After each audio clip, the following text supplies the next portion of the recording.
I thought it was just another grocery delivery. Penthouse suite, fancy name, probably a maid at the door. But when I knocked, an older woman answered. She looked elegant and completely alone. Then she said something I wasn't expecting. Would you mind staying for a minute? I almost said no. But that minute turned into tea, a conversation and a friendship I never saw coming. It was her husband's birthday. He'd been gone for years.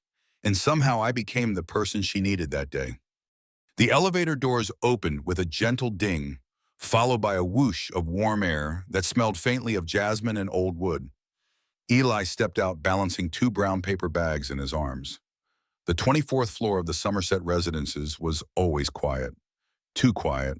Carpeted halls swallowed his footsteps. The walls were lined with carefully framed black and white photos of a city skyline from decades past. It felt more like a museum than an apartment building. Apartment 2403 was at the very end of the hall. Eli glanced at the nameplate out of habit. A.M. Sinclair. He had delivered groceries here twice before, and always the same list, always prepaid, always no tip, and always no answer at the door. Someone on the other side must have heard the doorbell and retrieved the bag afterward, but today was different. He rang the bell and waited. To his surprise, the door opened. A woman stood in the doorway, her posture regal yet softened by age. She wore a deep green cardigan buttoned up to her collarbone and had thick white hair pulled back into a clip. Her face was elegant but tired, her eyes distant and pale blue. "You're early," she said with a faint smile. Eli blinked and unsure how to respond. "Sorry," he said quickly, shifting the bags in his arms. "I think the app gave me a faster route today. Traffic was light," she nodded absently. "That's fine. Come in." He hesitated. "I usually just leave them at the door." "Right," she said, "but would you mind bringing them in?" "My wrists aren't what they used to be." Something about the way she said it made him pause. She wasn't pushy, just tired, so he nodded and stepped inside. The penthouse was drenched in soft, natural light. Floor-to-ceiling windows overlooked the city skyline. But what caught his attention was how still everything was, like the apartment had been frozen in time. Crystal figurines lined the fireplace. An antique piano stood untouched in the corner. "Just there, please," she said, gesturing toward the kitchen island. Eli set the bags down carefully. "Thank you, young man," she said, walking slowly over. "What's your name, Eli?" he said. "I'm Eleanor." "Eleanor Sinclair." He nodded politely. "Would you stay a minute?" Her voice was quieter now. Eli looked toward the door. I'm technically not supposed to." "It's my husband's birthday," she said suddenly. The words landed between them with a strange softness. She looked down at the counter, her fingers brushing one of the bags. "He passed away last year. I don't know why. I ordered groceries. I'm not even hungry. I just—" She trailed off, then looked up with a weary smile. "Would you mind staying for a cup of tea, just a minute?" Eli hesitated. There were more deliveries to make more faces to not remember, more doors to not enter. But something in her expression, a gentle kind of ache, held him still. "Sure," he said quietly. "I can stay a minute." They sat in the small breakfast nook tucked in the corner of the kitchen. Eleanor poured tea from a china set that looked older than Eli's mother. The kettle had been kept warm on the stove. He suspected she'd been planning this moment before he ever rang the bell. She handed him a delicate porcelain cup. He took it carefully as if it might shatter in his hands. "You're very kind," she said. "Most people would have said no. I guess I'm not most people." A faint smile touched her lips. They sat in silence for a while. Eli wasn't used to silence that didn't feel awkward. Somehow here it was just quiet, peaceful. So Eleanor said after a few sips, "Do you deliver groceries full-time?" He shook his head. "Nah, just part-time. Pays the bills. I do some freelance writing too. Articles mostly. Nothing fancy." "Ah, a writer," she mused. "My husband loved writers. He used to quote poetry at dinner. Sometimes too much," she laughed gently. "But I didn't mind." "What did he do, Professor?" "Literature. University of Washington for nearly 40 years. She stared out the window for a long moment. "He died quietly, heart failure in his sleep. I found him in the morning." Eli looked down at his cup. "I'm sorry," he said softly. She nodded. "Thank you." More silence.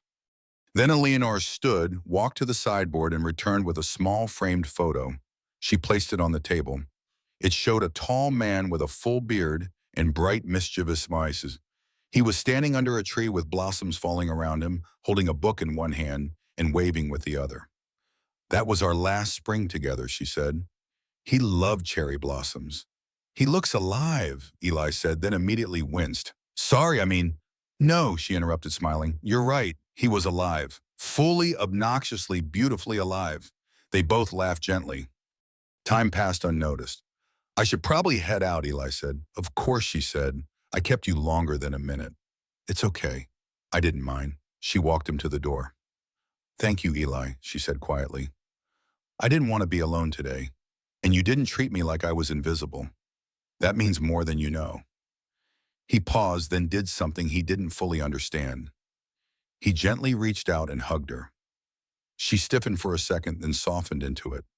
"I'll see you next week," he asked, stepping back. "I'd like that," she said.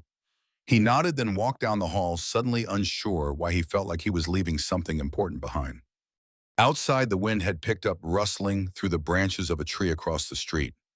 Eli sat in his car for a long moment before starting the engine. He didn't know why, but he looked up toward the 24th floor before driving off. Somewhere behind those windows, Eleanor was alone again, but maybe not as alone as before. Eli didn't mean for it to become a routine, but the following week he found himself watching the clock.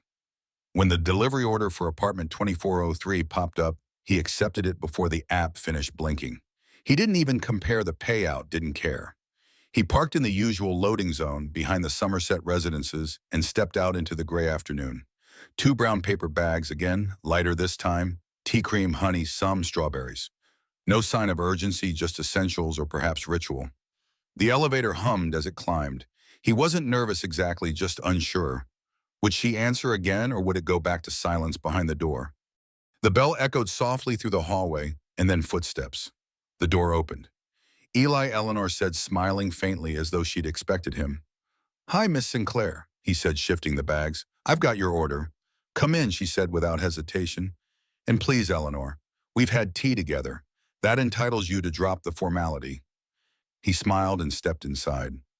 Everything was the same, the pale carpets, the quiet light, the scent of jasmine, and something floral he couldn't place. But this time, she had music playing softly in the background, a cello slow and mournful, like someone remembering something beautiful they couldn't touch anymore. She led him into the kitchen, and he set the bags down carefully. She began to unpack them, slowly, each movement deliberate, like part of a ceremony. "How are you today?" he asked. She glanced over her shoulder. "Woke up with all 10 fingers working and no fire in my hips. I'd say that's a small miracle." Eli chuckled. "That sounds promising." She turned and gave him a knowing look. "And you, any luck with your writing this week?" He blinked, surprised. "You remembered I'm not that old," she said dryly, though a hint of playfulness had danced in her voice. "Well, kind of. Submitted a piece about local bookshops. Might run in the community column." "That's lovely," she said. "You should bring me a copy." They fell into the rhythm more easily this time. She moved through the kitchen with slow but steady grace, setting water to boil, preparing the tea set. Eli offered to help, but she waved him off with a flick of her hand. "I like preparing it," she said. "It reminds me I'm still capable of doing something beautiful." That line stayed with him. Later, they were seated again in the breakfast nook, sipping Earl Grey and nibbling on shortbread cookies that Eleanor had taken from a decorative tin shaped like an old English carriage. "You never told me what your parents thought of your writing," she said suddenly. Eli shifted. "They don't really get it. My dad thinks it's soft work. My mom just wants me to have health insurance." Eleanor smiled. "That sounds about right. What about you?" he asked. "Any kids?" Her expression faltered, but only briefly. "No, we tried, but it wasn't in the cards for us. I had a miscarriage in my early 30s. After that, well, my husband said the world had enough people already. He said what mattered was how we loved the ones we did have in our lives." Eli swallowed hard. "I'm sorry." She shrugged gently. "It is what it is. I think I would have been a good mother, but I've made peace with it." She looked at him, something soft flickering behind her pale eyes. "You remind me of someone we used to mentor, a student of my husband's. He'd come over for dinner every Thursday night. My husband believed in feeding young minds and young stomachs. You have the same sort of quiet, searching presence. Eli wasn't sure what to say to that, so he just nodded. Then Eleanor reached beneath the table and pulled out a worn leather photo album. She placed it between them. I found this after you left last week. Thought maybe you'd indulge an old woman's trip down memory lane. She opened it, revealing faded photos, a younger Eleanor in Paris laughing with windblown hair, her husband tall and bearded, always holding a book or gesturing mid-sentence, friends' dinner parties, quiet holidays. They flipped pages together. She told stories, small ones, but vivid, about how he'd proposed riddles at breakfast, about how he'd read poems into her collarbone when he thought she was asleep, about the way he couldn't cook to save his life, but made perfect coffee every single morning for 30 years. Eli found himself listening harder than he expected to.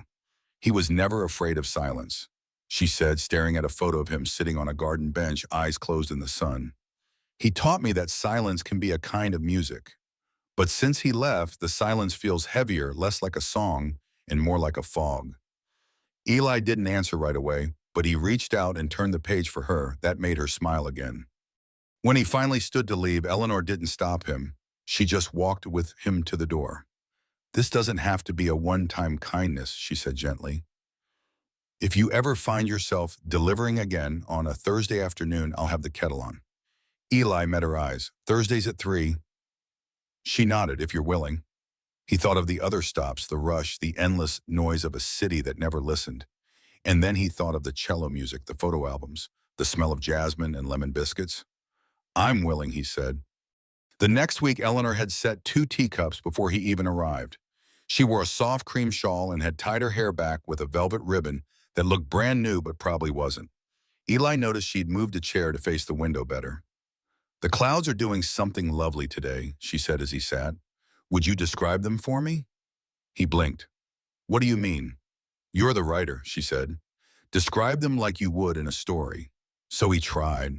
They look like slow ships crossing an ocean of light, he said after a moment. Not in a hurry, just drifting. Eleanor's face lit up. See, that's what I mean. That's the kind of beauty that slips by if you don't catch it with words. From then on, they made it a tradition. Eli would describe something from the window clouds, birds, the flicker of leaves in the wind.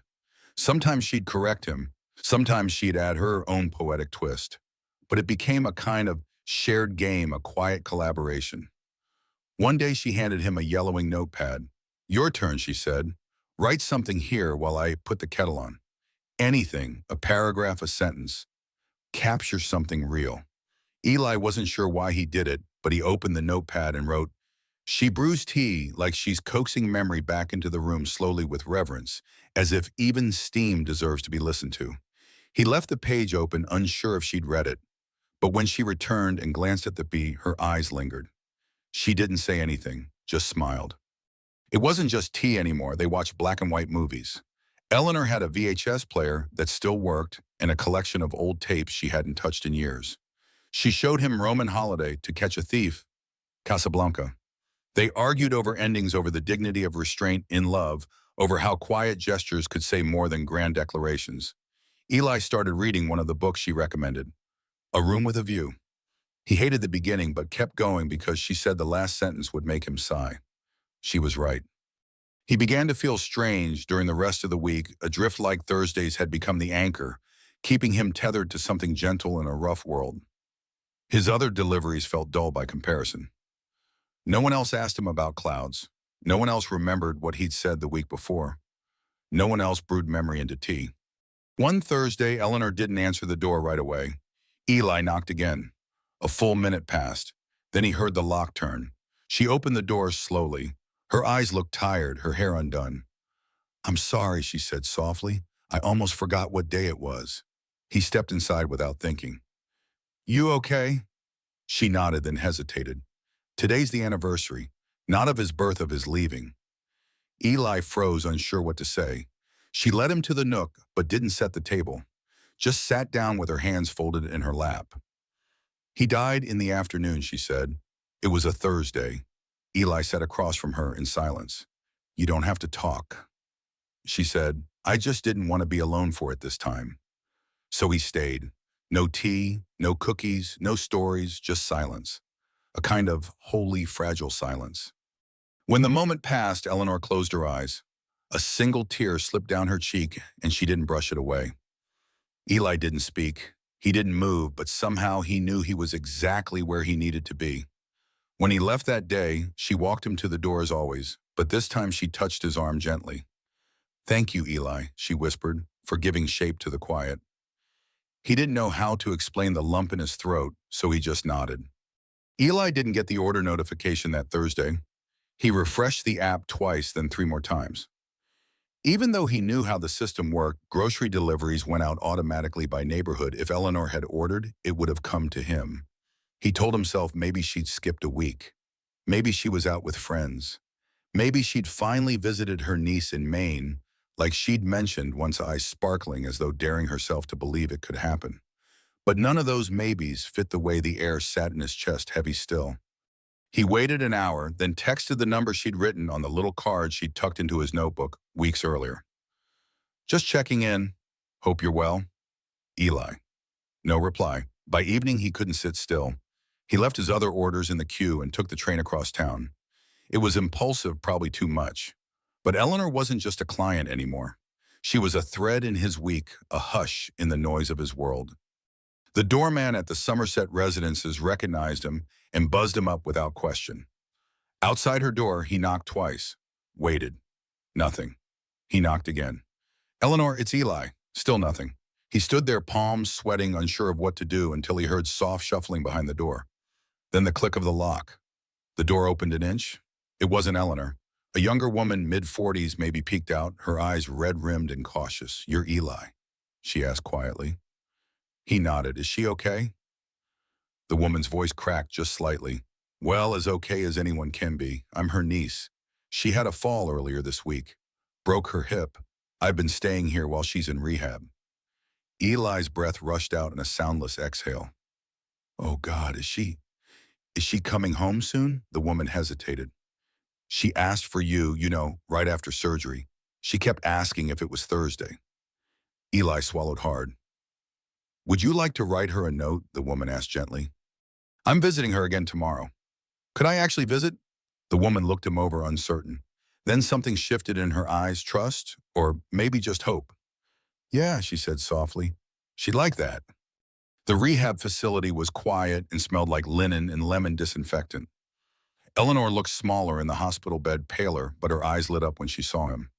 "Well," she whispered, "either I died and heaven serves tea, or you made good on your promise." "I came on a Friday this time," Eli said with a shy smile. "Hope that's not breaking our contract." She chuckled weakly. "Fridays are underrated." He pulled a chair up to her bedside. Her hand was wrapped in gauze, thin veins, pressing lightly against papery skin. "You scared me," he said softly. "You didn't answer. I didn't want you to see me like this," she admitted. "My pride's louder than my pain sometimes." "You're allowed to be human," he replied. They sat in silence for a while. Then he pulled a folded piece of paper from his jacket pocket. "I brought you something," he said. "Wrote it last night." He unfolded it and read aloud. "Some people leave footprints in the snow. Others light candles in dark rooms. And some brew tea so gently it feels like forgiveness steeping." Eleanor didn't speak for a long moment, but her eyes glistened. "You're becoming a real writer," she whispered. He smiled. "Only because you made me feel like my words could matter." Eleanor returned home weeks later. Eli helped her into the apartment, careful with every step. Her niece had arranged for a part-time nurse, but Eleanor insisted on walking through her front door on her own, leaning heavily on her cane but with her chin lifted. The apartment looked untouched, dustless, waiting like it had been holding its breath. She paused in the foyer. "I thought I might never see this again." "You're here now," Eli said gently. They didn't have tea that day. She needed rest. But before he left, she pressed a wrapped package into his hands. "What's this?" he asked. "A favor returned," she said softly. "Open it later." Back home, Eli sat on the edge of his bed and peeled the paper back. Inside was a hardbound journal leather cover. Thick, textured pages. Inside the first page, it in neat cursive. For Eli, because some silences deserve to be written into song. He turned the next few pages. They were filled with short notes, some typed, some written in fountain pen, little snippets of Eleanor's memories, half-thoughts, quotes, forgotten dreams.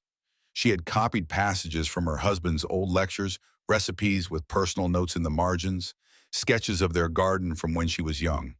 It was a map of her interior world offered with no explanation, no condition, a bridge between them. He turned to the back cover. A folded note was tucked into the binding. I'm old, you know that. I feel it every morning. But if my time comes sooner than I'd like, I want you to have these pieces. You are the first person in years who really listened, who stayed, who didn't rush my grief or edit it for comfort. Keep writing. Keep staying soft. The world needs more people who steep instead of boil. They kept their Thursdays. Even after her nurse retired and Eleanor had to use a walker full-time, she insisted on preparing the tea herself slowly with purpose, and Eli always stayed. They talked about his latest freelance pieces, about her old love letters, about nothing and everything. Sometimes they sat in silence, but it was never heavy anymore. One day Eleanor asked him to read to her from his journal. He hesitated. It's not edited, just thoughts. I like your thoughts, she said. They're gentler than most. So he read. That summer, Eli stopped delivering groceries. He got a job as a junior copy editor at a small publishing house uptown. It didn't pay much, but it gave him health insurance, and more important, a desk with a window where he could describe clouds every morning. On his first day, he received a delivery to his office, a small white box tied with blue ribbon. Inside, a porcelain teacup and a short note. For your desk. Thursdays are always with you. E. Eleanor passed away peacefully in her sleep. Her niece called Eli the next morning. I know she'd want you to know, she said through tears. You were her bright spot, truly. He went to the memorial. It was small, just close friends and distant cousins. Someone read a poem. Someone else played cello. He didn't speak, but he brought the journal. Tucked inside one of Eleanor's scribbled notes read, Love isn't always loud. Sometimes it just shows up every Thursday. Now Eli keeps the journal on a shelf by his bed, and every Thursday, no matter what, he makes himself a cup of Earl Grey. He sits by his window, and he writes not always about her, but always because of her. Eli and Eleanor's story teaches us the profound impact of pausing to truly see and hear another person, especially in their moments of quiet pain. Eleanor's loneliness, masked by her elegant demeanor, and Eli's choice to stay beyond his delivery duties, reveal a universal truth. Small acts of kindness can weave lasting connections. Their Thursday teas, filled with shared silences, stories, and written words, show that listening with patience can transform grief into something softer, something shared. This resonates deeply in our fast-paced world, where we often overlook the elderly or those carrying invisible burdens. Eli's willingness to stay to write, to describe clouds, reminds us that being present is a gift that costs nothing but means everything. It's a call to slow down, to notice the Eleanors in our lives, those who may seem fine but crave connection. By steeping in their moments, we honor their humanity and enrich our own. Let's cherish these quiet bonds and create them where we can. What's a time someone's presence changed your day, or when you stayed for someone else? Share your story in the comments. I'd love to read it. If this moved you, please like, subscribe, and hit the bell icon to join our community of storytellers. Let's keep spreading the beauty of human connection, one Thursday at a time.